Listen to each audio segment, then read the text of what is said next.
myself. I want to do better. Like I say again, it's about quality and quantity, but upwards of 6 to 8. At the tempo, and also tomorrow is inevitable anyway. You don't know, it's unpredictable. You don't know what will happen tomorrow. So if you do not stay positive today, how can you overcome tomorrow's challenges?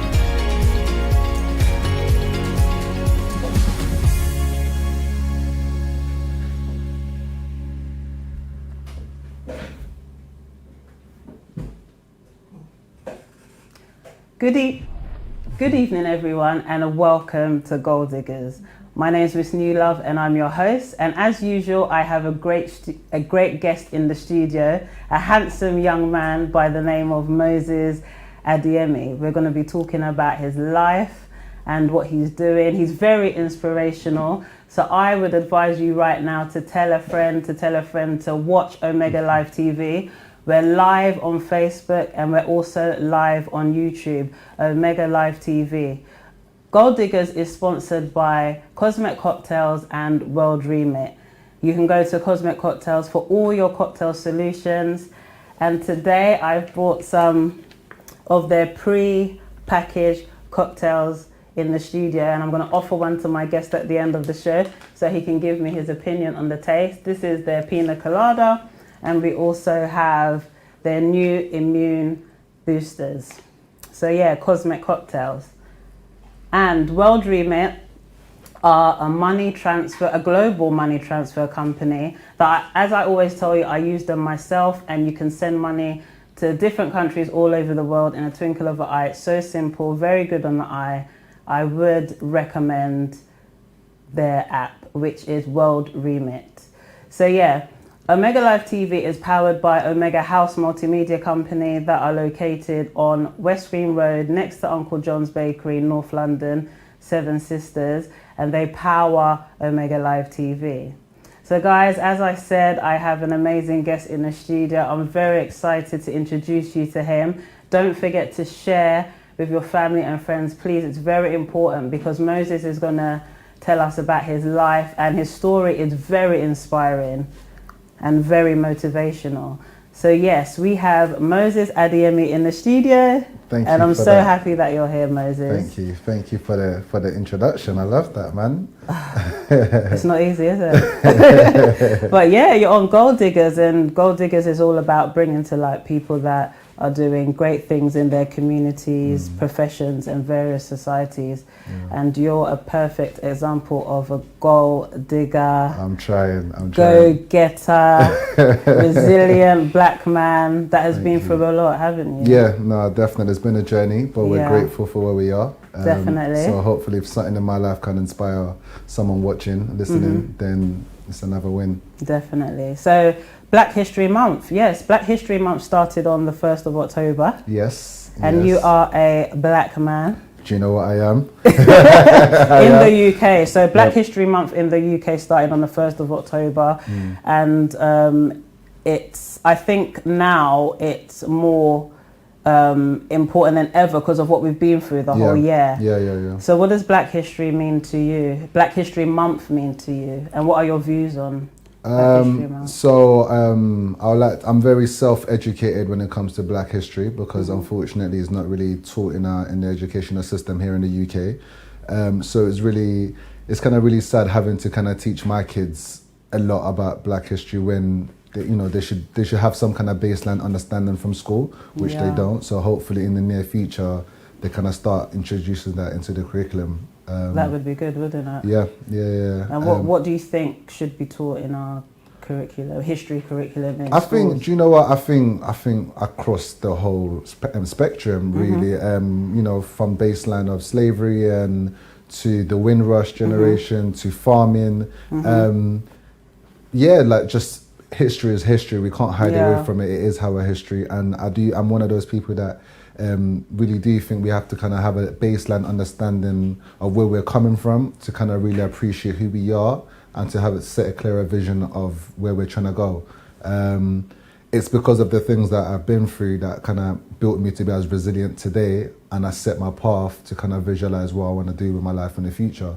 So I feel like it would be good to kind of educate the younger generation from young, just for them Yes. to understand themselves really and where they fit into this world of ours. And how young do you think Black history should be taught in I the mean, schools in the UK? Do you know what? As young as history is taught, you know, we are taught other types of history from primary school. So why not Yes. start from there?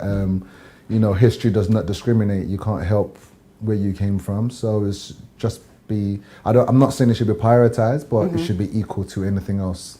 That's my personal opinion, and that's me speaking as someone that has kids in school, in primary school. I think my kids are in year 5, so I would love for them to have a bit more knowledge. And do you think this year Black History Month is extra special than it has been previously, or it's more highlighted, or it's more important? I think it's more highlighted, definitely, but I don't think we should have to run protests for the whole year for it to be as appreciated. I feel like, you know, it's great that we have a month, fantastic, but it should be a norm. We should, you know, appreciate Black history every day. We should celebrate it every day. We should process and understand it every day, and not just kind of lock it away for 30 days of a 365-day a year. Yeah, you're right, definitely. So Moses, your childhood, what was it like? So where was you born? Yeah, that's what I'm saying. Do you know, I'm not sure if people can pick up on the little accent. So I can't hear it myself, but my friends and family says, you know, I still sound Af.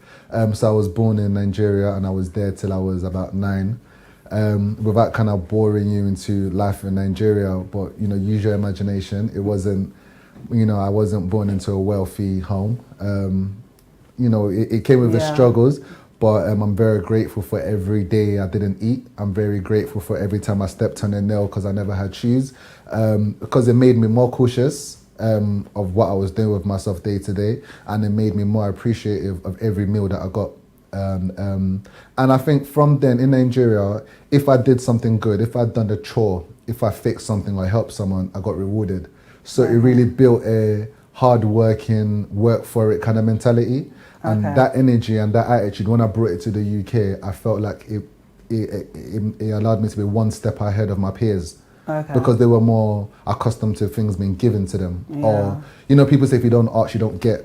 With me, I didn't grow up on if you don't ask, you don't get. I grew up on if you don't work for it, you're not getting it. Do you know what I'm trying to say? So for me, I've always been I gotta go get it. And I think that's definitely something that I owe to my accomplishments today, because, you know, hard work, I was never a stranger to that. So how was it like fitting in the UK? Or when like landing straight from Nigeria? Oh man, this story, I mean, I came in January, so you can imagine the weather. I think it was the first time I felt cold. It was.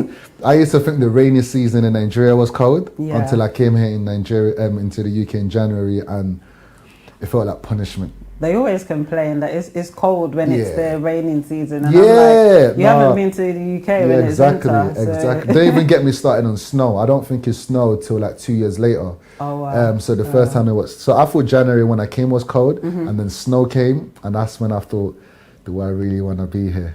So how was it like in school? I mean, how was it like family-wise as well? Again, I was very independent. So I think I was here from January. I started school by like March, April. And how was it like fitting in? Because a lot of guys that I've spoken to that came to the UK from Africa as a teenager, from 10 upwards, they struggle to fit in. Again, I have to give it to my background. I'm not just African. I'm from Nigeria. Not just Nigeria, but Lagos. And if you know any people from Lagos, you can't struggle with fitting in, because we get in, we adapt, and we do what we got to do straight away. So when I came to school, yes, the first couple of days was me being quiet, kind of like sussing out who's the funny one, who's the, who do you mess with, you mess with the teachers and the students. And I kind of sussed everybody out, and I found somewhere that I fit in, and I got straight in. Of course, language was a thing. There was a little bit of a barrier there, but where I was young and no one spoke Yoruba, that my dialect that I speak, where no one spoke that, English was my only option. So I was able to pick it up very, very quick. So within the first year, I was pretty fluent. And I kind of used humour to get through. So I was a funny one. Anytime I felt shy or uncomfortable, you bust a little joke, and people are laughing, you're good. Okay. Yeah, so it kind of worked for me. And family life. Guys, I'm asking him these questions for a reason. We're gonna get there. Family life was a bit different. So I was adopted. So I grew up with my stepmom. So I think kind of getting used to the main thing was food as well. Kind of getting used to the food was a bit of a struggle. It took me a while to kind of get into. I think there was this one called French sticks. I don't know if you guys bread. The bread. You see, no. You see, I know bread. I come from Agege bread. Like, we go for the softest one. You know what I'm trying to say? To French sticks, which are like the opposite of that, which is a long, hard piece of bread. And where was your stepmother from? Oh, she's English, so British in the UK. Sorry, I should have been clear with that. Yeah, because if she was black or she was Nigerian, I'm sure she would have the gege bread or the hardo bread. You know, the soft bread in the house. So British people like their French sticks and their hard ciabattas. Exactly. So it wasn't a case of just kind of getting used to the weather or the language, but also the diet as well. Okay. So it was a full 360 of everything that I was used to. But again, we thank God we adapt. Yes. And you just learn to eat that bread, man. Just. But it's all good. One thing about you that I love is that you're a father of two. Yes. A young black man who's a really good father. Oh, thank and on you. social media, we see, how much time you spend with your children. Yeah, I try. And how involved you are in their life, even though you're not with their mother. Yeah. How important do you think it is to spend time with your children, even though you're not with the mother? Because we know as a lot of black men, I don't want to get negative, but it's the reality. A lot of black men, once they've separated from the mother of their children or they've divorced or whatever, they tend to, not play be as present. Or be as present in their children's life, where you demonstrate, that you are. And do you know what? I'll be completely honest with that one. Not to obviously sow any dreams. When I was with the mother of my children, I was obviously present because we were living together. So it went. I was there 7 days, 24/7. So obviously, when we kind of broke up and I moved out, it was less. But I was still, I was still ensuring that I did the school runs and I attended the school events and the sports days and the performances. The reason for me, I can't speak for all men because I guess all men are facing their own demons and their own reasons. But for me, I grew up without a mom or a dad. Do you know what I'm saying? I grew up in Nigeria. My dad came to the UK and my biological mom wasn't about for family domestics. So I knew the effect of not growing up with parents had on me. And I spent so much of my childhood being like, oh, my dad ain't this, my dad ain't that, my dad ain't about. So you can't sit there and blame your parents for the fact that there wasn't about for you. And then when you have kids, then you play the same role. So I know the impact that the absence had on me. So that's why you're. Do you know what I'm saying? So and I guess other black men, they might not have that experience, or they might have the same experience but have a different impact and affects them differently. But for me, it made me want to do more, and I might not be able to give them everything, but time is free, advice is free, and the power of presence, it's unspeakable. Do you know what I'm saying? It's priceless, isn't it? There you go. So if I can't be a good dad, what can I really be? And how successful can I really be in life if I ain't got no one to pass it down to? So, I think that's one of the. Someone asked me that the other day. I measure my success not by how much money I have in the bank, but what I'm giving to my kids. Do you know what I'm trying to say? And I feel like if I died tomorrow with zero in my account, I know the words I've implemented in my kids is priceless, and it will stay with them for a lifetime. And I can't do that if I'm not about. So that's why that's why I do what I'm doing. Okay, you went to prison. I did. That's something where I want us to speak about, because you went to prison after you had your children, isn't it? Yeah. So went to prison for a while, and you came back and jumped into being a father again. And like I said, you're doing an amazing job. Yeah, thank you. So how was prison, and why did you go to prison? Do you know what? So the offences was robbery. That sounds big and scary. When you hear, what did you go bank robbery? Yes, it was bank robbery. But to put some context into it, it was more of a snatch and grab kind of drive away kind of thing. So and was it the one time? Or was it numerous robberies? Or? We'll come back to that one. But I got caught once. Yeah, just being honest with you guys. But yeah, so do you know what the crazy thing was? I committed the robberies in my teens. I had my kids when I was 20. I never got caught till I was 22, 23. Okay. So it wasn't that I had kids and I was still out doing irrelevant stuff, but it was just, it catches up with you. And I think this is something a lot of, you know, young men out there or women that are committing crime, you might get away with it today, but you don't know when it's going to come back and get you. So when they came back and got me, I was legit, I was working. And you know, you're just sitting there minding your business, living the good life, and then you get a knock on your door. Where was you 3 years ago? Do you know what I'm saying? And you start stuttering. Went to prison. This is very awkward talking about prison because for me, I was very street smart and street ready. You know, with my background, with all the kind of lifestyle I was living before. So when I went there, I adjusted very quickly. You adapted. I adapted. Being the man that you are. Yeah, I adapted very quickly. I got how it worked. I knew what I had to do. And I knew, you know, with prison, there's two paths you can take. You can either be the guy that has their head down and just, you know, mind your business, don't cause no trouble and blah, blah, blah. That guy, his sentence feels like it's a lifetime and you'd be very stressed and very depressed. And then you've got the other guys that are, you know, causing trouble, but then riding their bird, as they say. So you was causing trouble? I mean, I did what I had to do. I think I didn't start nothing. I will be honest, I didn't start nothing, but then there could have been times where I could have walked away, yes, but I chose to defend myself and stand my ground, and that comes with extra time on your sentence and stuff like that. I think I got about 6 months extra on my sentence because I kept having a phone, but I always wanted to kind of keep constant communication with my kids. And so when you have a phone in prison, then they give you more time? No.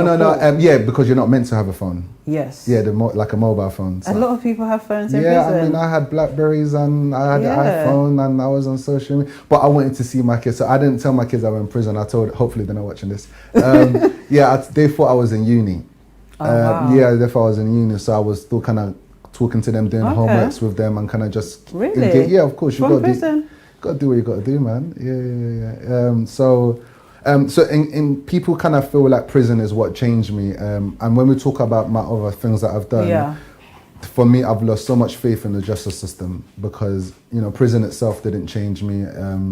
It didn't make me a better person. It didn't teach me a lesson. So what did you learn from going to prison? Absolutely nothing apart from it's a place to go to waste time. Really? Yeah, absolutely nothing. Did you do any courses? Did you study? I mean, do you know what I did? I did all the courses that prisons had to offer. So because I was naughty, I was shipped about a lot. But every single prison I went to, I did all the educational courses there. At the time, I did it to get out of my cell. But then when I came out and I had a ton of certificates, I was like, you see, God, because now I had a stepping stone when I got out, so it was a good sign. But at the time, it was just to get out of being locked up all the time. But in terms of the system in prison itself, there's nothing in place to actually change a man. You just mixed with, you know, I went in as a guy that done robbery, to my cellmate is someone that's done murder, to the person across the landing from me, someone that's in for rape. And you know, you're all kind of just all mixed in there. And so how did they put you in a place full of, let's say, bad people, so to say, but you're meant to come out a shining diamond? It's kind of like mental health, because a mental health home or institute or, you know, the hospital, you know, mental health there's different levels of mental health. And people, you know, some people have completely lost it. Some are like in the middle, some are just, and they're all thrown together in the deep end. Someone with depression could be in with someone with schizophrenia, and it's like, you know, are you making me worse? Are you making me better? And you know what I'm trying to say. So with the justice system, like I said, I've like our NHS system. I mean, I know a lot of people that work in NHS, and they've told me they'll prefer a pay rise than a clap, and. You know what I'm saying? But you know, that's a whole other conversation. Yes, definitely. That's definitely a whole different conversation. So when you knew you were going to come out of prison, what were your plans? Did you have plans? Honestly, like everything you've achieved today, were they from goals Prison. that you set when you were in prison? Nope, to be absolutely honest with you, when I came out of prison, I had a bunch of criminal friends that owed me a lot of favors. Okay. And they were like, when we come out, we got you. And they were sending me on moves and other crimes and whatever. When you came out? When you came out, you were on the move? I was ready to go and get it. And I think I was on my way, I've told this story a few times, I was on my way to another robbery, as childish as it sounds. Wow. After going to prison for a long time? Yeah, I'm just talking, I must have been out for about, I want to say 15 days. Okay. But, you know, I've been away for over 4 years, I've got no money, so, you know, crime seemed like the obvious option. But then, luckily, one of my friends called me that was in prison with me, that got released just before me. And he called me from prison telling me he's back in. And I remember my attitude towards that was, do you know what, I'm out doing something now. I'll probably see you in a couple of weeks anyway. And that was my attitude towards prison. Really? Yeah, at this time it was my second offense. It was my second time in prison. So I was like... wow. Yeah, So we haven't even spoke about the first. Yeah. Okay, it's the same thing. It's the same let's thing. leave that. Yeah. So this was just like the big life-changing sentence, so to say. Yeah. So I remember my attitude was, mate, don't worry, I'll see you in a couple of weeks. I'm doing what I'm doing now. But then that thing clicked. The common sense clicked. Age clicked. All life clicked. And then it was a case of, do you know what? I am going to be a 1 in 4. They say 1 in 4 offenders re-offend. Yes. And I'm like, I am actually a 1 in 4. And you didn't want to be a statistic. There you go. And I'm like, no, this is my life. Like, I'm one of those guys that go in and out of prison. And I think that did not sound appealing to me anymore. Okay. And that's when I thought, nah, do you know what? I'm done. And I started looking at money differently. Okay. And I realized, you know, £20 is not a lot of money, but I can buy food. And right now, all I need is food. Okay. And then you deal with tomorrow. And that's what clicked that night on my way to do what I was doing. And then I literally took all that anger and frustration to the gym. Okay. Just started working out. I got really big. I was a lot bigger than I was now. Yes, we're going to talk about that. With bodybuilding. I mean, you've done so much. I don't even think we can cover everything in this one show. But guys, if you've just tuned in, we're talking to Moses Adeyemi. I forgot to explain what he does in the beginning. I was just like, I just wanted to start talking to him because I've been so excited about this. But Moses is the founder of the Silver Line program, which is a CIC, and he's also the co-founder of Flicks First Ltd. We're going to talk about that. Very excited about Flicks First. Yep. We're going to go into that. But yeah, Moses was on SAS. Who Dares Wins. Who Dares Wins on Channel 4. Yeah. And that's when I actually... I think after that I did an event and that's when I found out about you and was like, wow, this guy, he's an interesting guy. Like, yeah. So how did you get into that? I mean, how did you get into the reality TV? So the reason why I even applied for that show was, like I said, I've just come out of prison. I was doing personal training, but I knew I wanted to do more around mental health, because I saw a lot of people lose hope and lose faith in prison, and a lot of people were broken. And then when they came out, they were even more broken. Yeah. And I kind of saw the cycle. Now that I was out of that loophole, I was able to see it so much clearer. And I wanted to help people come to the realizations that I had. Do you know what I'm saying? So I wanted to create Silver Line, but I felt like the whole world would only see me as this repeated offender. As just a guy that's done robberies. I just thought they would see me as a street guy, whatever. And I wanted a big platform to actually prove myself. 1, to prove that I was changed. 2, to prove that I was mentally strong and resilient. So the things that I'm preaching to other people, that I'm not just preaching it, I'm actually living it. Yes. And it's real. It's not for show. It's not for money. Like, this is coming from my heart, kind of thing. And the show was a military show of the highest defence in the UK, the SAS, and they wanted to see if normal civilians like myself had what it took physically and mentally to pass. And I thought, all right, well, there's nothing harder to do than this, and frontline, in front of the whole nation. This is my platform. So they never told me there'll be running involved, but yeah, I had to do a whole bunch of running. I was watching some clips of you on it, and I was just like, wow, like, it's no joke. No, it really isn't. I want to say I regretted it every day I was on it, but obviously. And you look completely different there, like your face, your I mean, whole... I think we lost. We have pictures of Moses on Like, your face was just different. Like, I mean, could you compare that to going to prison or? Oh no, I think it's different. It was a lot. Yes, look at that. It was a lot. Look at your face. I know. I lost a whole bunch of weight in very, very little time. I think I went on the show at about 95 kg. I was out there for 2 weeks and I came out about 87. And so that was a whole bunch of weight loss in such a little period of time. And there's you crying. I never thought you would be someone who would cry. You know what? They tricked me. This picture was a video that was taken right at the end. I thought there was no more cameras up because so this was when I realized I'd completed it and I was the only person to complete it. But they didn't tell you there were video in it. They didn't tell me. Well, we're going to get into all that reality, whatever, your agent and all this kind of stuff in a bit. But so this is when you realize that you won because he won the show. Like, I've got a reality TV star winner on my show. Levels. So this was the moment you realized that. So how was the show? Like, how did people leave? Because we have Get Me Out of Here. Was it anything similar to that? In the sense as in you get. I'm a Celebrity? I'm a Celebrity, Get Me Out of Here. You see, I don't watch TV, so I don't even know the names of the show. No, it's just a case of they push it to your limit, they push it to your breaking point, and once you're done, people literally give up.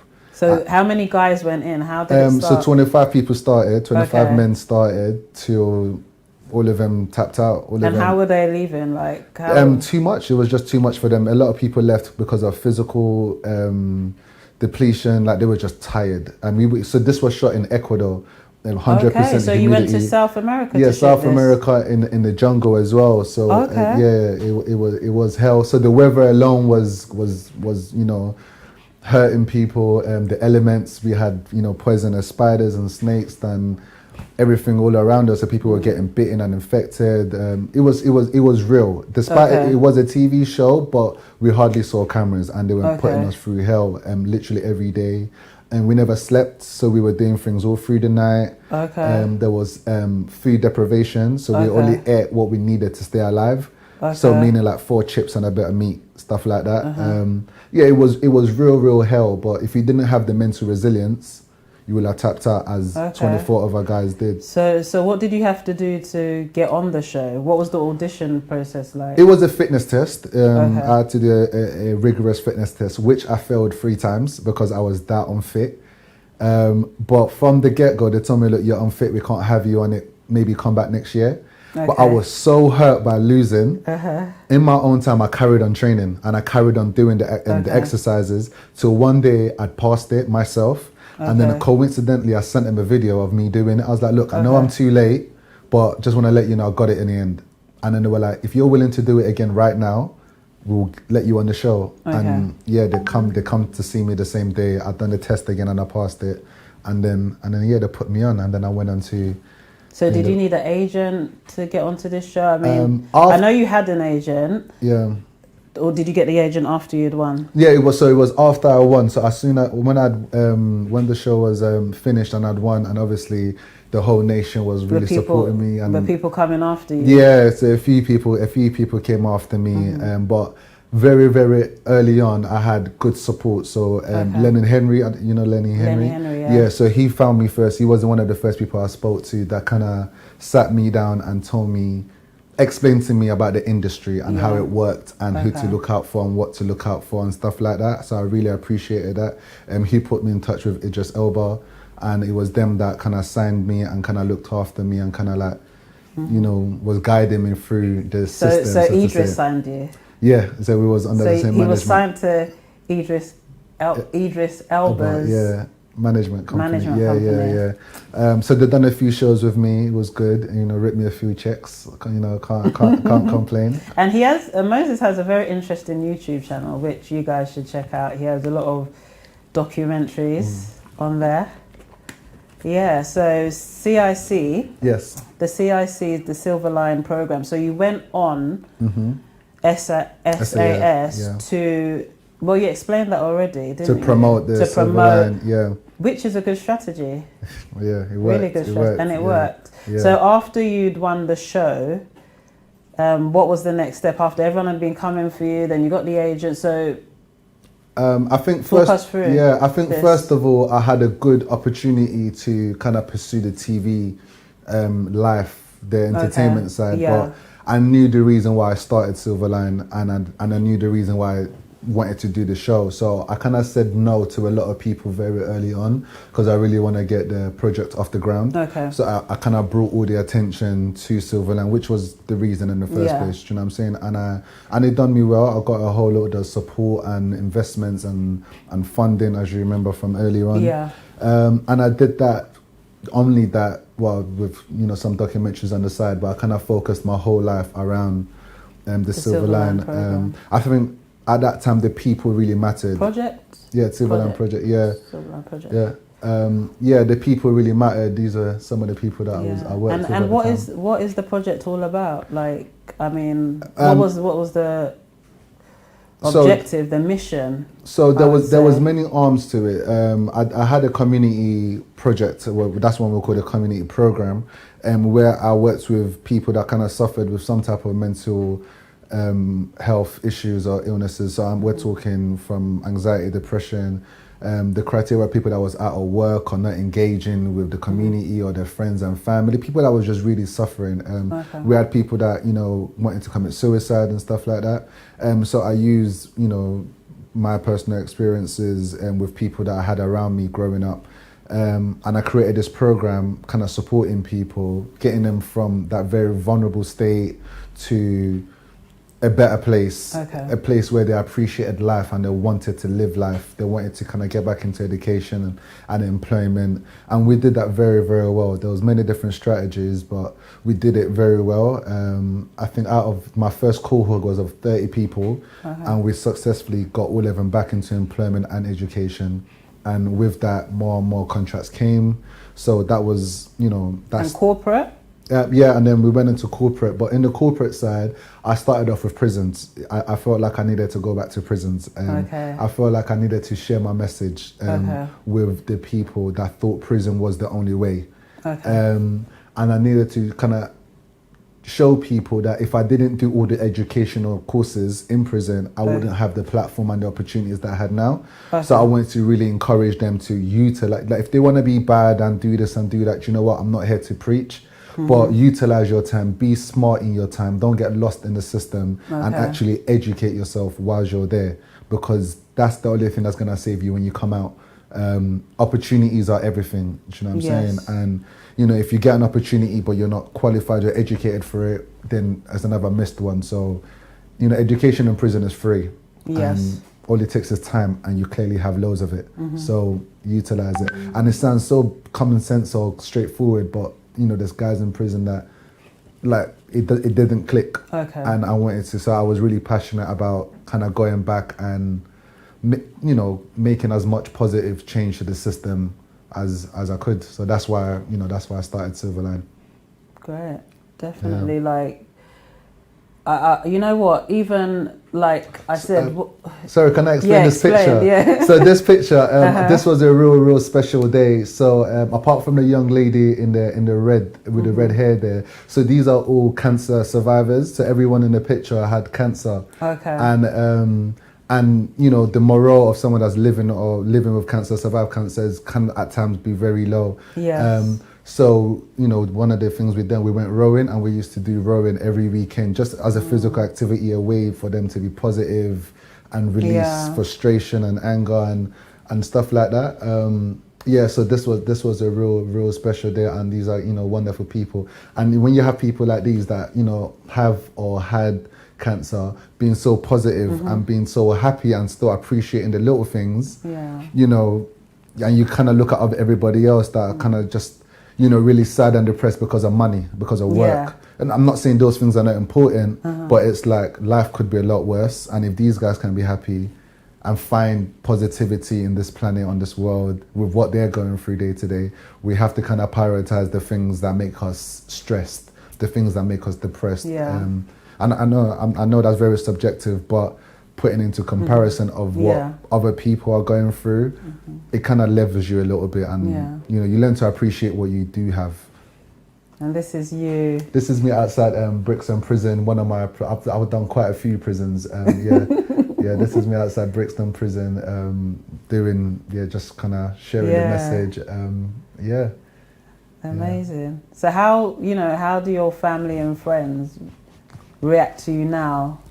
I think it's really important to talk about friends, because I think there might be a lot of people out there that think to be legit, to be good, you need to cut out your friends.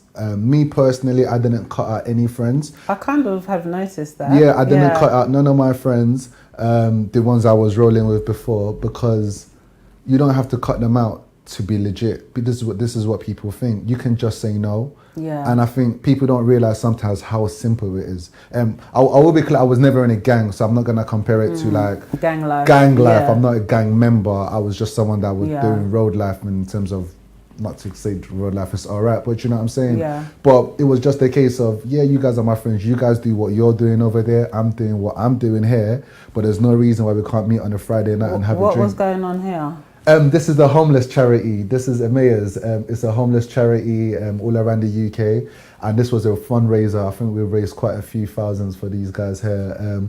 I had to abseil down the tallest building in Birmingham, and they knew I was scared of height. They knew I was scared of heights. But that was. But you've climbed the mountains, like. I know, but this came before that. Okay. This came before that. So we abseiled down the highest building. I think it was a hotel in Birmingham.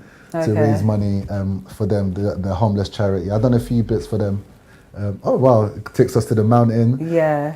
So here this was a personal. So this is a personal challenge. Thing. Yeah. Challenge, I wanted to push myself. I'm someone that I'm always looking for the next challenge and looking for a way to push myself even further. So I wanted to. This was me trying. I was training to climb Everest. I wanted to be the first Nigerian to summit it. So this particular mountain was in Argentina. How many mountains have you climbed? 6. I've climbed 6 different mountains. Wow. But this one was the highest one I'd climbed. It was just under 8,000 meters high. And do you do this yourself, or did you have a team, like camera? No, just me. No, just I listen. There's no one in my life that was crazy enough to do it with me. I mean, would you climb a mountain with me? I would. Yeah? Yeah. I'll hold you to that on my next one. I've climbed a mountain before, believe it or not. Sugarloaf Mountain in Wales. Oh, there you go. Okay. When I was young, and I cried for hours. I cried for hours, and I'll never forget that experience. And I was this chubby girl, and it wasn't easy. The higher you get, it was getting more cloudy, and I was just crying and crying. I was about 9 years old. Yeah. No, but you know what? I thrive. But I don't think it's anything compared to the mountains. That's like a baby mountain. No, but mountains, it's a challenge, and I think I always challenge you. I think it's always good to challenge yourself to the best of your abilities, not someone else's ability. That could have been just as hard for you as this was for me. So it's not about baby mountains or big mountains. As long as you're challenging yourself in some type of form. You've done so much, Moses. Like, you're such an inspiration. Guys, like I said, share with your family and friends, because we have Moses Adeyemi on the show. And Gold Diggers is a show that's about bringing to light people that are doing great things in their communities, professions, and various societies. Moses is definitely one of my champion gold diggers. I think, you're definitely one of my top 3, I have to say, because you've done so much that we can't even talk about. And on your YouTube page, like I said, you have a lot of documentaries about, why do I keep calling it CIC? Silver Line Project, which is a CIC, and your personal challenges. And one that stood out to me was when you did the homelessness challenge. So why did you do that challenge? You know what? That one's got 2 arms. And honestly, I'm so grateful for everyone that's watched it, because I didn't really promote it. It was just done and put out there. Yeah. And so many people You should have, because I watched it and I was like, wow. No, so many people kind of reached out to me. So I'll do it for... there was 2 reasons why I did it. And one of them was personal. So growing up, I did a lot of drug dealing. Before I went to prison. That was one of the things I was doing, and then as I got older, I developed a conscience, and I felt terrible for the things that I'd done. So I wanted to kind of go out there and see the impact and show the impact that it has on the people that were buying the drugs. As a seller, as soon as you get your £20, you turn your back and you don't really care the impact that little situation's done. And I kind of then followed the drug users and kind of saw their lifestyle and how it was impacting their lives. Okay. And for that was a very humbling experience. And so if there was a young person that watches my channel, it's just to make them aware of the impact of that little £20. That little £20 you're gonna go buy Gucci and Gabbana with, you're literally doing so much damage to someone else, and you know, you're not thinking where that money's coming from, how they got that £20. You're not thinking what is happening to their health and their family and their friends and whatever. And it was, so for me, I wanted to kind of show the impact of what that life's done. So that was the personal thing for me, and I did that. If someone's has stopped selling drugs because of it, then yay. If they haven't, at least you know what you're doing. Because at the time, it sounds silly, I didn't know the impact of what I was doing. I was just thinking of me. Most people don't, do they? Exactly. So it's the other side. And then the other bit was homelessness. Like I said, I'm an ambassador for the Emmaus charity and we raise money for them.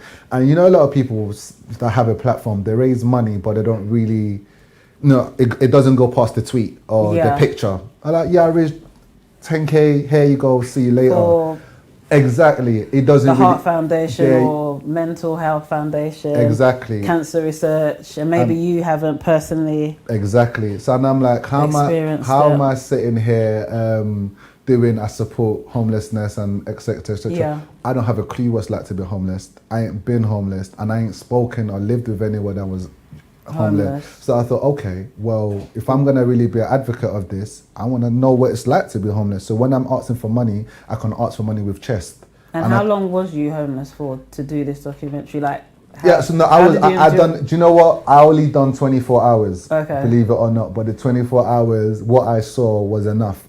So I don't feel like I've covered everything, but I done a full 24 hours on the road by myself. And do you know the craziest thing is, I got more love from homeless people than I did normal pedestrians. Now, I'm talking this 24 hours, let's say the day before, I'll be partying with big celebrities. Yeah. The same time I had big shows on TV. But whilst I was in a homeless state, no one showed me no love. And I'm like, if these people saw my face, knew who I was, they'll probably be asking for a selfie. They'll be like, oh, what's going on? Because at that time you were quite high profile. Exactly. Yeah. But they literally didn't even take the time to just look at me. Because it wasn't like I was covered or disguised. Yeah. I was in normal clothes. I was just sitting on the floor with other homeless people. Do you know what I'm saying? And people just looked at me like crap, stepped over me. I went out there with no money, no food, nothing. And I was just like, yo, can I get a pound? Like, I just got looked at like, and I've done it in the areas that I worked. So through the city, I started from near Holborn all the way to Stratford, where I live, my area. And I'm like, yo, like, and I feel like it really educated people to actually see how people treat homeless people. Like, you're looking at me like a thing, not even as a person anymore. Do you know what I'm saying? Yeah. So that was really emotional. And again, speaking to all the homeless people, they have people that throw them sandwiches all day, and they were showing me, look, we got food. What we need is a conversation. What we need is someone to look at us like a human and have a conversation. And when we kind of reach out or come in their path, not for them to run like, say, we're carrying diseases and stuff, like, just, I'm a human as well. And I was like, you know what, that's deep. And you know, there's some stigmas of homeless people, like people just assume all of them are crackheads, or you know, or they put themselves in that situation. Did you hear any stories from your colleagues, your homeless colleagues, about how they got into their situation? Do you know what? It's a hard one, and I would only advise for people to take time and look at the person. Yes, there are homeless people that are on drugs. I don't recommend giving them money because they will only use that to feed their habits. Yes. But there are also homeless people that are homeless. I met a young boy, at the time will have been my age. He was homeless because he grew up in care, and he told me he just wanted a job. So he goes, I don't need money, I don't need food, I need, accommodation and a job, because if they put me in a house tomorrow, I lose it because I can't afford it. I haven't got no qualification or education. so I need a job. Like, do you know anyone that can give me a job? And, Okay. you know, it was stuff like that. Yeah. There's educated people on the road that kind of fall through the housing system. Yes. And, you know what I'm saying? So, Yeah. no, yeah, you do get the ones that are, that are feeding their habits. But all we need to, it's a really easy solution. Take time and actually look at them. Okay. And if you can hold a conversation with them and they're not asking for money, they're probably not drug fiends. Like, they're just homeless people that would really appreciate a conversation. Okay. Do you know what I mean? Yeah. You don't realize you can support and help, not with money or food, but just acknowledging someone. Even if it's a wave, a hi, a smile, it's better than and do these and walk away. Do you know what I'm saying? So, yeah, that's why I've done the documentary, and I wanted to kind of get that message across. Okay, I just want to acknowledge some of our viewers because this is a live TV show. Yeah, so we've got a few people that have tuned in. Nana Amma, she's one of our hosts and she's just loving the show. She's blowing kisses, giving you a flower. I don't know what she's trying to say. She's saying good, super, loving your story. Also, another one of our hosts, Stephen, he's saying, good work, Eva, you're looking great. Thank you. Hey. Omega to the world. Yes, we are really doing great stuff at Omega Live TV. Also, another host, you see, this is teamwork. Teamwork Yes. make the dream work, That's you know? it. So That's we it. watch each other, we support each other.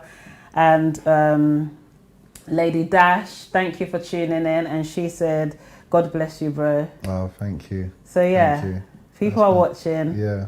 and people are really admiring what you do and what you're doing. So now we're going to talk about Flips First. Yes. Because this is an amazing new thing that you're doing. But before we talk about Flip First, let's go back actually, because I want to talk a bit about Black Lives Matter. I know we've been, going on about it lately, but it's Black History Month, and we need to understand why you started Flip First, and also why you gave up being a celeb. You could have been a celebrity. Yeah. You had an agent. You were signed to Idris Elba's management. Yeah. But you decided to give that all up. Yeah. Why did you decide to do that? For me, because I was in a very mainstream line, I was a minority in my environment, and there wasn't many people that looked like me doing what I wanted to do and the way I wanted to come across on social media. On TV as well. Yeah. So I was offered a lot of entertainment positions, a lot of stuff like, I don't want to name no shows. Like reality TV. Reality TV stuff. show. There you go. But you wanted to show your man a substance. Exactly. And show, and I wanted to keep my message. I wanted to carry silver line. If it wasn't based on homelessness or mental health or physical health or education in that capacity, I didn't really want to do it, because I never grew up to say I want to be a TV guy. I just knew I wanted to do what I'm doing now. Do you know what I'm saying? So anytime I kind of pitched anything, the idea was fantastic. It got commissioned, it got aired, just not with my face. And there's only so many rejections in that case that one can take and be patient to. When I saw a pattern, I thought, okay, this is literally because of how I look. I can't change how I look. Yeah. But I can change. You look like you should be on Love Island. Love Island. Do you know what? I mean, I might be on the Nigerian one. No, I'm joking. So it was a case of I was very controlled. Okay. But that's the whole point of being signed to an agency, isn't it? Yeah. Because they bring you the work. But when you signed, didn't you think this is what was going to happen? What kind of work was you expecting to get? When you put it, I didn't think. I felt like I got here because of who I am. Okay. Now that I'm here, you can't ask me to then change who I am. Okay. And I get. So you was thinking, I'm going to make a difference, like. Yeah. And I think the community that I make a difference in should matter. Yes. So with me, I'm so grateful for everybody that kind of followed me and supported me at the time. But the people, the people I grew up with, were no longer accessible to me no more. I couldn't be in the ends, as I say, chilling with my boys and inspiring them, because I was marketed for more of a mainstream audience, and that's fantastic. But again, what's success if you're not really impacting? But it's kind of changed now a little bit, as to, don't you think? What do you mean? You know what you're saying? Like now, when I see, a lot of black boys that are in mainstream, they're kind of doing their thing. Exactly. So don't you think it's kind of changed? No, and now, I mean, even though it's been so, like, it's been quick. But yeah. This year, especially, and last year, have you noticed the difference? Yeah, I think with John Boyega as well, and your Stormzy's, and everybody is actually embracing the voice and realizing that we can stand alone. Like we're actually good. You know, I don't want to. Because it's Black History Month, I don't like to kind of like talk about all the negatives, because we know the system, we know the negatives, we know all of that.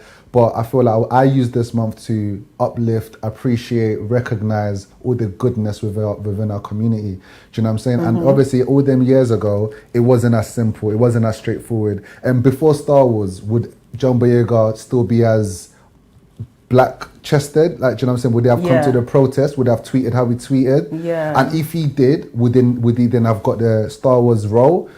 That's, you know, that's a big question mark. You know what I'm saying? Yes. So I feel like it's good where we are now, but we had to work to get here. Do you know what I'm saying? And if the opportunities came to do TV, a lot of things have been brought to attention. Like in terms of, like I said, this Black Lives Matter, and like a lot of high-profile people, celebrities have spoken about their experiences with racism and even profiling. like on the X Factors and stuff.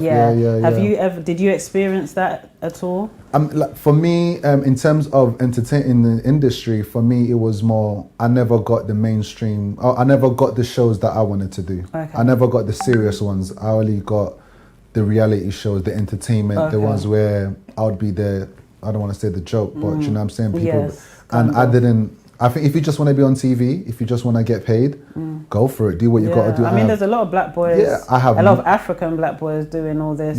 So and I have zero issues for that. That's what they want to do. But for me, I've worked through Silverland. I've worked with hundreds, if not thousands, of people, and I've kind of preached a message. And I would be doing them wrong if I then just go against all of that and just start doing entertainment and stuff. I will always want to carry the messages that I've been preaching from a young age since I started the whole journey, because that message is what got me here. So I'm not trying to get here and then switch it up for the check. Do you know what I'm saying? Again, I have no issues with whoever's doing that, but it's just for me. So personally, you was getting paid well, because I was getting paid. What's really also well. come up recently is that a lot of actors, influencers, models have spoken out about how much they get paid compared to white versions of them, and there's differences. Did you ever feel like you were underpaid for anything you did? I mean, I never got to even, cause I didn't walk through the door to get it. Like I said, Idris supported me really good, which I'm grateful for,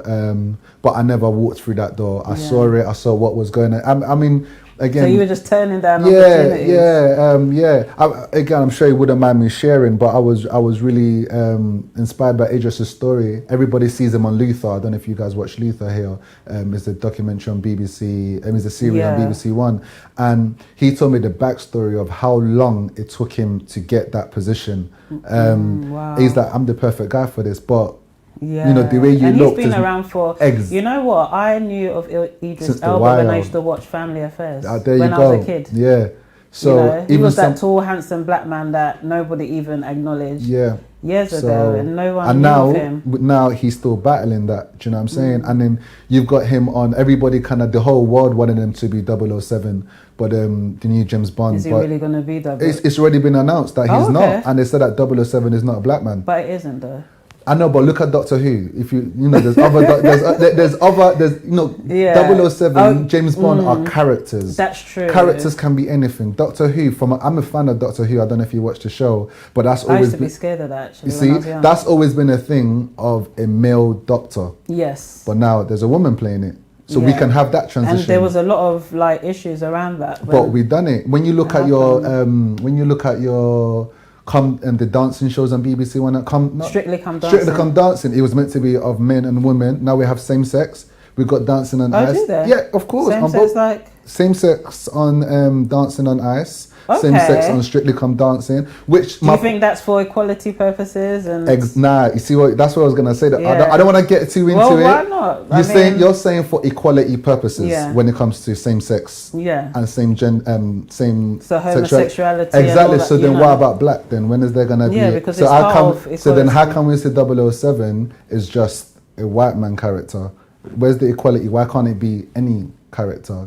If you're a good actor, you're a good actor. 007 is a British agent. That's true. Not, and not once that I ever But a say British agent, you know, like.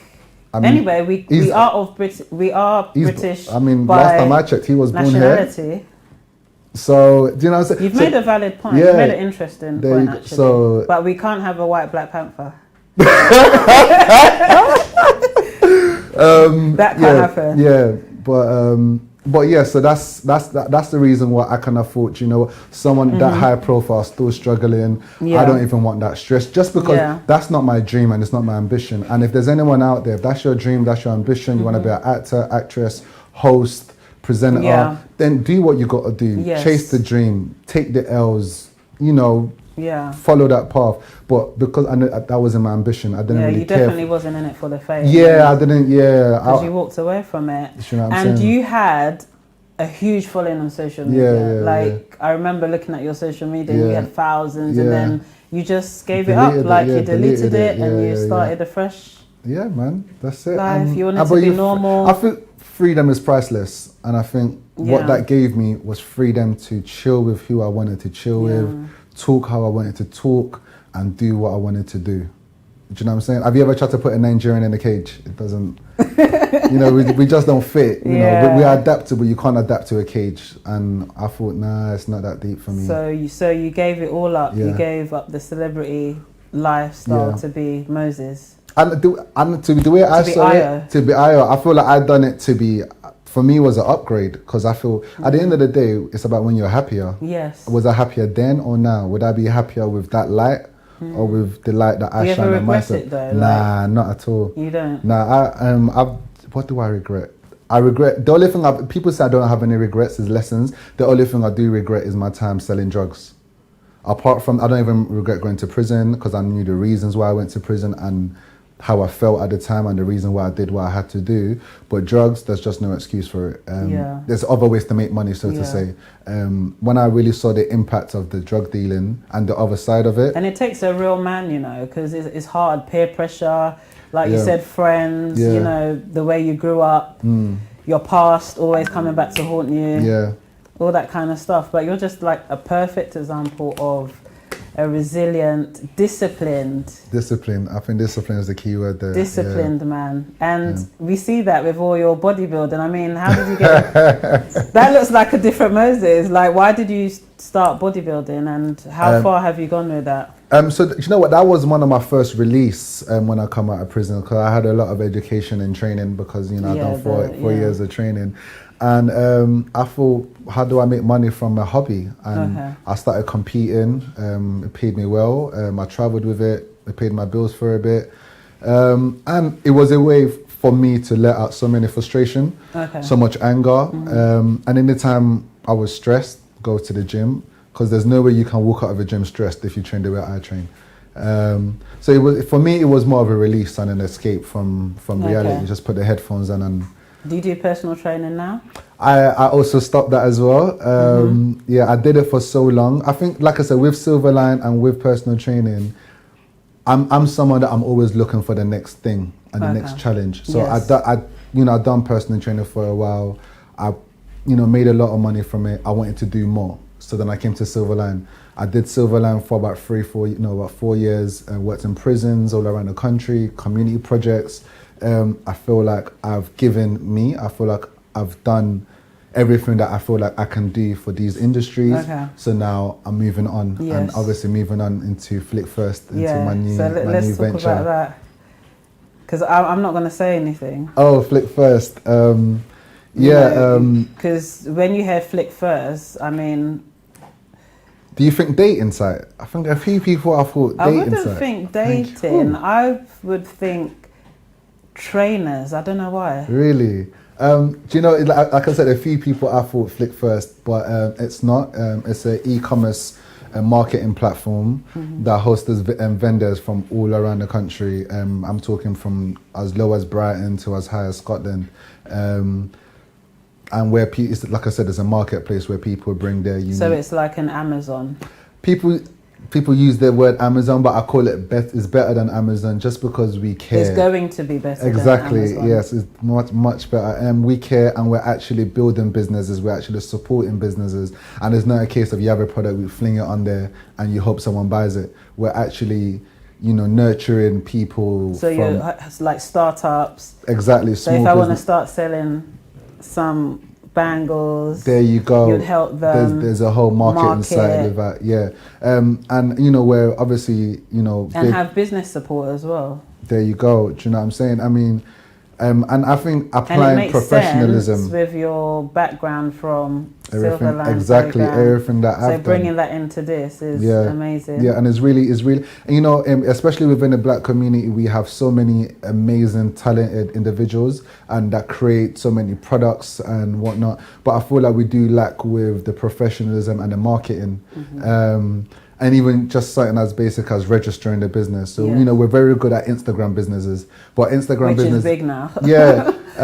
But the issue as well is that you get supported by friends and family and people around you. Yeah. But when you look at the bigger spectrum of marketing and product stuff, you need to be able to market yourself so the whole country can see you, so the whole country can buy from you. Yeah. And that's the difference between earning thousands to earning multi-thousands and millions and whatnot. Yeah. And we're really just trying to help all these small businesses get up there. So just to add, we're also supporting businesses that have been affected via COVID, because so many stores and high street stores have had to close down just because of everything that's going on. I have people in Nottingham that have a hair shop, and they've had to close down, but they had no online platform. So they were like, what do we do? Yeah. So me and my team, we went down there, we got pictures and description and pricing of all their products, and we put it onto the site. And people are now able to just purchase. So they've still got a living now instead of kind of like just falling in the... You've missed that one important thing. Shoot. That you only support certain businesses. You see? I was going to say that for the bum show. And the reason why I was going to save that to last is because, it's very important and it's very personal why we're supporting Black businesses. I feel like, especially during all this BLM stuff, we're fighting for equality. But this is very controversial, but it's my opinion. I feel like... Go ahead, controversial is good. I feel like we're trying to climb a ladder that doesn't belong to us. So we're saying in this workplace, it's not equal. In this workplace, I don't get paid as much as they. In this workplace, there's not enough CEOs or enough people in high places. But at the end of the day, it's their workplace. So who are we to say, why are you not employing me just as much as you're employing who you want to employ? So we can focus all our time on trying to climb a ladder that doesn't belong to us, or we can kind of look at ourselves. Because every company and their individual corporate social responsibility, if they feel like, well, let me not even start. Exactly. You see what I'm saying? So we can keep watching them and fighting that, or we can utilize all our skills and all our talents and resources and build our own corporate organization and then employ who we want. Do you know what I'm saying? So, like I said, on our directory, we've got like over 300 businesses and they're doing great. They're doing fantastic. But we're like, look, this is great. Your friends and your family support it. But let's get you up here. And we can do that because with this platform, people can order all the way in Scotland, and we're going to market Flick First so it's visible from everywhere in this country. So it's like, let's stop trying to fight to climb that tree over there. Let's start planting our own seeds and get all these businesses to that level. And that's the only way we're going to have real equality. Because definitely. Do you know what I'm saying? So that's the drive behind Flick First. And when do you launch? Because I'm excited about your launch. You have to keep an eye on our social media for that one. But any minute now, literally any minute now, we're just gonna do a surprise launch. All the vendors know when we launch, but in terms of you guys will see it, and you will know. You will see us everywhere. We're talking billboards and radio and TV and stuff like that. So, guys, remember, you saw it here. Like always. I mean, all my guests, once they come, it's like a blessing. You come here and then pow. You just explode. You just explode, and that's what this platform is all about. That's what Gold Diggers is all about. So guys, Flick First. Remember, you heard it here. So when you see it next year somewhere, then you know you saw it on Omega Live TV. First. So how did you get the concept for Flick First? This is when? Because this is a real good story, and if anyone takes anything from me today, let it be this at the very least. So it started just before Judge Floyd. It started just before all the protests and stuff. When I do a lot of self-taught history because I like to educate myself, as we all should. Yes. I felt like our generation done a lot of protest. You know, from 2012, the protest. Not going to take it too far, but protesting. We've been protesting. Yes, we've been for arguing. years. We've been fighting. Yeah. I felt like my generation. So I'm a 90s baby, 1990. Just about made it. And I feel like my generation, we're copying what the previous generation done. Okay. I feel like my kids and that generation, they're gonna have to come up with their own thing. But I feel like my era, what are we doing? Yes. What did we contribute to history? Because you can go from as back as our Martin Luthers, our Kunta Kuntes, to like basically us now. Yeah. I thought, okay, so when history is written and they look at the 2000s, what did we really put in the history book? Do you know what I'm saying? We know what we've been copying. Yeah. We know what Michael Jordan done in the 90s with basketball. We know what the Jay-Z's done in the 80s. We know how other people are spreading the culture. Yeah. But what did our generation, what are we putting in history books? Yeah. We're not going to really take protesting. That wasn't us. Yes. Do you know what I'm saying? Because, like you said, it's just copying. Exactly. But and for me, I'm not here to kind of judge the whole black community, but I was looking at myself and I was like, all right, I'm not going to sit and complain about it. What's my thing for history? And, ambitiously, I hope this is as big as Amazon. I hope it's, it floats around the whole world one day. I'm very ambitious, but I'm also realistic. Baby steps, we have to walk before we can run. But for me, it's my contribution to history. It's something I can say, what did I do to prevent my son from having to march? What did I do to prevent my son from having to, get his neck stood up? You know what I'm trying to say? Yeah. So I can't tell him, son, all I did was march as well. Because I know if we don't do more with our time right now, then we're going to be marching. You're making a change. And that's, do you get what I'm trying to say? So for the history books, if my son asks me Dad, like, why are they not like promoting me? Or Dad, why are they not, I can be like, son, I tried. A lot of millennials are, kind of think the way you do. A lot of millennials are, making a change by starting with themselves and their immediate family and the people around them, by starting their own businesses and creating their own, industries and I think this generation and making it is work. very And talented. a lot of millennials are self-employed as to, I don't know what I am. Am I even a millennial? I think I've just left that. But yeah, so my generation upwards are very different from your generation, because your generation, people like yourself and your friend Gina, just not scared to just walk away from your 9 to 5 and start your own business and do it the right way. Register at company house and follow all the protocols that the white man would do. Yeah, exactly. It's nothing. It's just by being professional and doing things the right way and doing things properly. As to, you said, black people, we like these businesses where we're selling cakes to our family and friends. Exactly. But how are you gonna? Broadening the vision and taking it to another level. So I think you millennials are doing an amazing job of, changing history with all this startup, because it is something that, even though entrepreneurship has been around for years, I think it's the millennials that have really made entrepreneurship real. Yeah, we're really going. Do you know what I mean? Yeah, no, like, 100%, I agree. You can be an entrepreneur if you're a black person, because when you used to hear entrepreneur in our day, when the internet just started, it's the white man.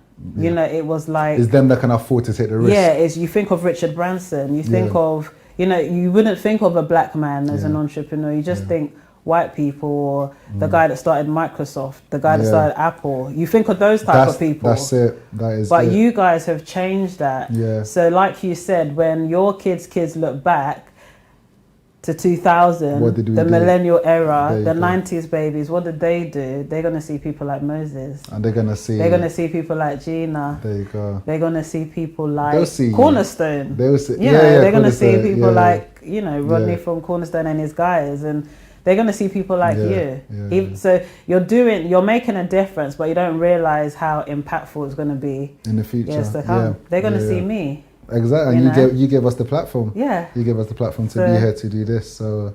Flicks first. Yeah. I mean, you're on social media, so where can people find you? So Flick First itself is, you know, it's got Instagram, Facebook and Twitter, just flickfirst_LTD, and the website is going to be flickfirst.co.uk. And me personally, you can find me on Twitter at Moses_ICAN. Okay. I've got Instagram and stuff, but I don't really use You're it. a private person. Yeah, I'm You've quite- walked away from being a celebrity. Yeah. Only special people get privileges of knowing Moses like myself. Yeah, so it's been amazing. Like your whole story Oh, thank you. is powerful, and you know you're just a perfect. Do you do mentoring?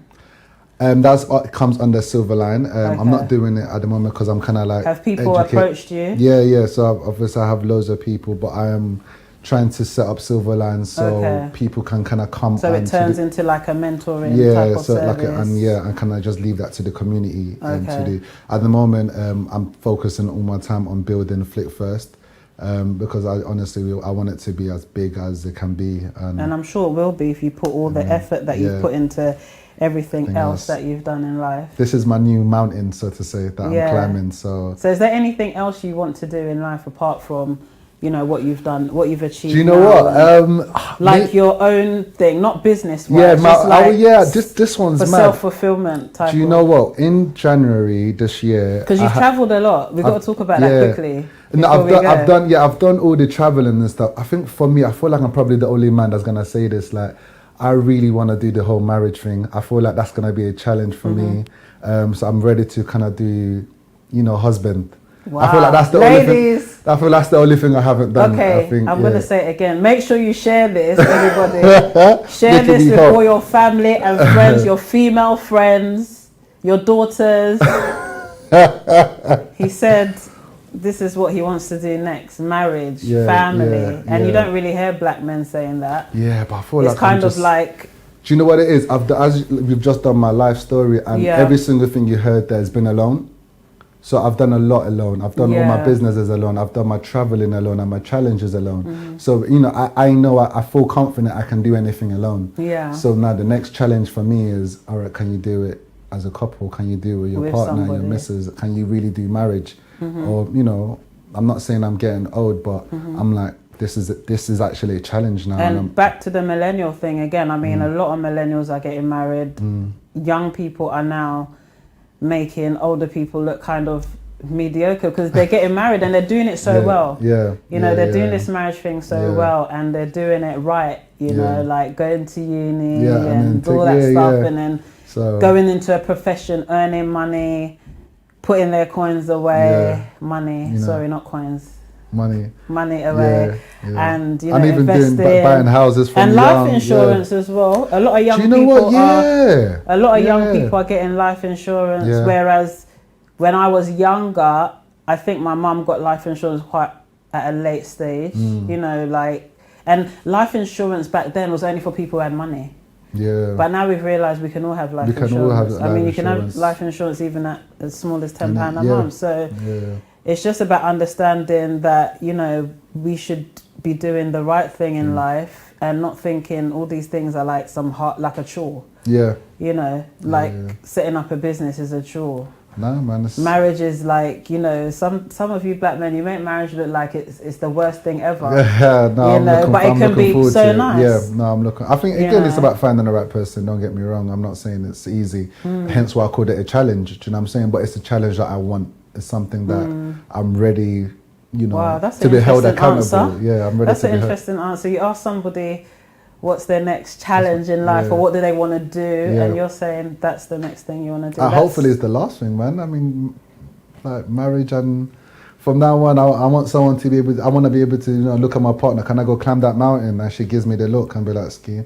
So I think someone to hold me accountable, someone to ground me, and just I travel so much. Sometimes I struggle to find where's my home really, because the last 2 years I spent more time outside the UK than I did in the UK. Okay. Do you know what I'm saying? Yeah. So right now, with COVID, as bad as it is, it's really made me stay home, and I realize I don't mind it at home. Okay. I don't have to chase money so hard. Yeah. I can literally, start a business and be with someone and be at home. Yeah. Like you don't have to always be. I think running. COVID gave a lot of us time to reflect about life. Yeah. And ask ourselves, what do we really want from life? So, we have to come to an end. Yes. It's been great. It's been good. I've really enjoyed, speaking to you. Thank you. Likewise. And I think you're an asset to the black community. Thank you. That is a good description. Even though you're not a celebrity anymore. No, man. But you're doing your thing. Yeah. And would you like one of these? I would like to try it after, Which one? This is pina colada. Okay. And this is the immune booster. Ooh. I'm sure you're used to those type of things from training, so I'll give you a pina colada. Yeah, now. So you can shake it well.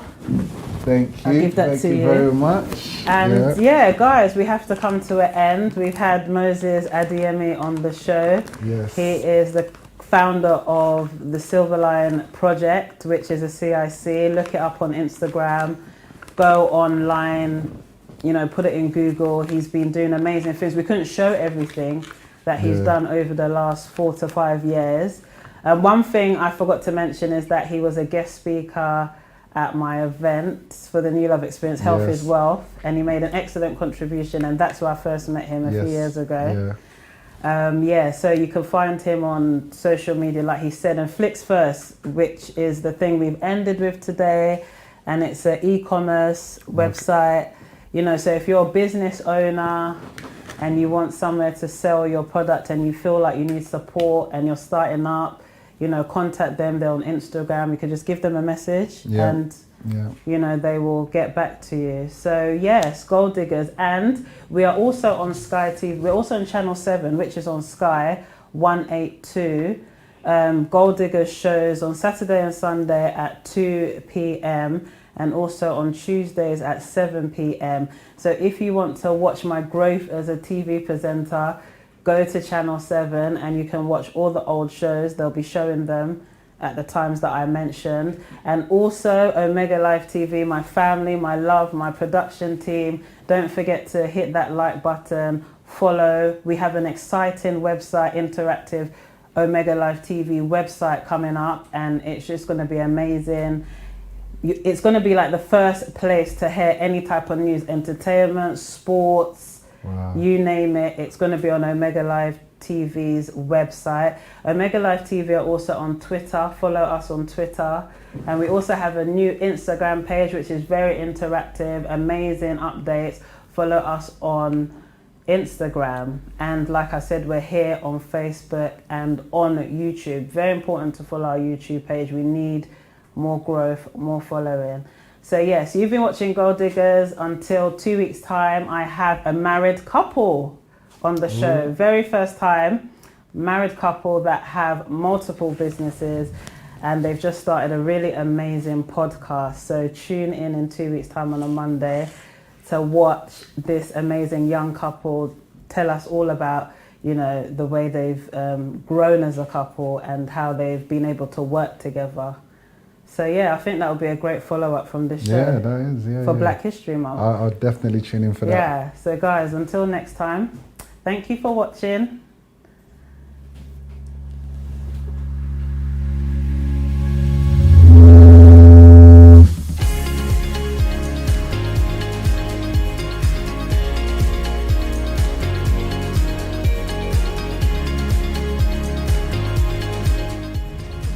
It helps so much with body image. It gives you so much energy. So for me, it's a passion. It's a ministry. It's something I believe in. I always had this in me. I want to prove myself. I want to do better. Like I say again, it's about quality, not quantity. But upwards of, 6 to 8. At the temple, And also tomorrow is inevitable anyway. You don't know, it's unpredictable. You don't know what will happen tomorrow. So if you do not stay positive today, how can you overcome tomorrow's challenges?